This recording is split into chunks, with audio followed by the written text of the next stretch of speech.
Joshua 4. When all the nation had completely crossed over the Jordan, Yahweh spoke to Joshua, saying, Take 12 men out of the people, a man out of every tribe, and command them, saying, Take from out of the middle of the Jordan, out of the place where the priest's feet stood firm, 12 stones. Carry them over with you, and lay them down in the place where you'll camp tonight.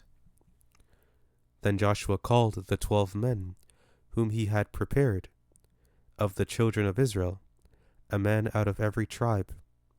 Joshua said to them, Cross before the ark of Yahweh your God into the middle of the Jordan, and each of you pick up a stone and put it on your shoulder, according to the number of the tribes of the children of Israel, that this may be a sign among you, that when your children ask in the future, saying, What do you mean by these stones?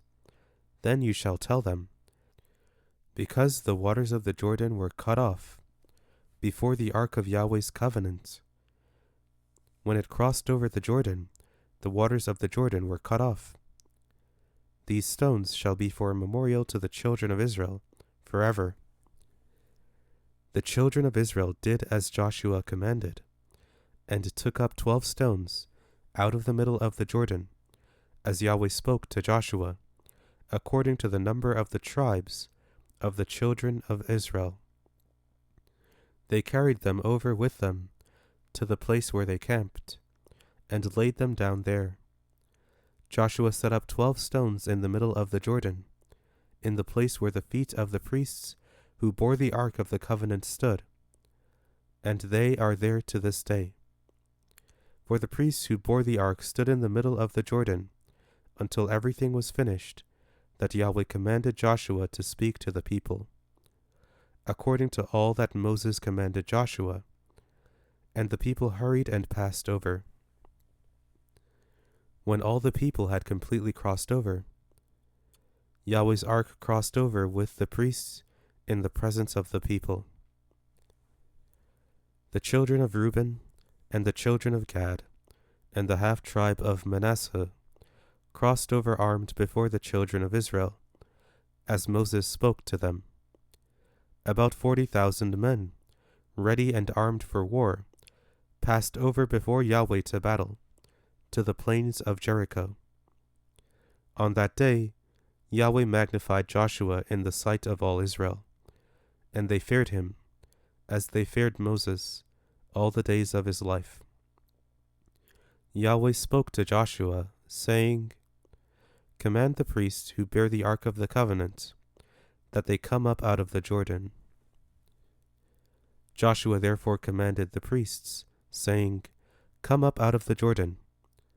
When the priests who bore the ark of Yahweh's covenant had come up out of the middle of the Jordan, and the soles of the priests' feet had been lifted up to the dry ground, the waters of the Jordan returned to their place, and went over all its banks as before. The people came up out of the Jordan on the 10th day of the first month, and encamped in Gilgal, on the east border of Jericho. Joshua set up those 12 stones, which they took out of the Jordan, in Gilgal. He spoke to the children of Israel, saying, When your children ask their fathers in time to come, saying, What do these stones mean? Then you shall let your children know, saying, Israel came over this Jordan on dry land. For Yahweh your God dried up the waters of the Jordan from before you, until you had crossed over, as Yahweh your God did to the Red Sea, which he dried up from before us, until we had crossed over, that all the peoples of the earth may know that Yahweh's hand is mighty, and that you may fear Yahweh your God forever.